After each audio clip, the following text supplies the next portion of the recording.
So for this look, I really wanted to connect to the celebration of harvest. And I was really inspired by crop over and the celebration and the jewel tones of the outfits. So here is where you see the Eve shirt.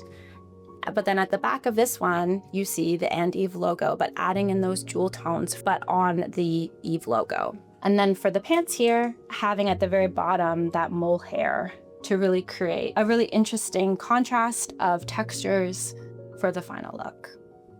And then next we have the gardener. So for this, we have an oversized leather robe. My thoughts were when you're gardening and bringing on just your house coat, a big coat, but bringing that into leather and then having that matching leather apron as well for all of your tools. So really like that fantasy of a gardener wearing all leather and strong and powerful.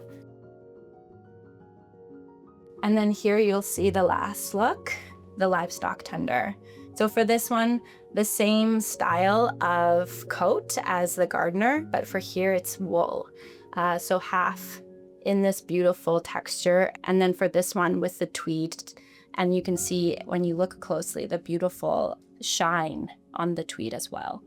And then underneath that, we have this shirt that has the fringe continuing with fabric along the front. And then again, those small detail of the starfish buttons as well to create the final look. And then from the craftsman, the same type of hat here, but in leather, and then continuing that conversation of fringe on the sides as well.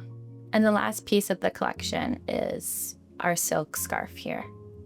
So you can see that the pattern of the scarf is continuing the language that we have throughout with the grid and the weave that you see in the fabric here. This print was hand done by airbrush, and then along the side, bringing in the love of the Caribbean with the macaroni pie recipe along the edge of here.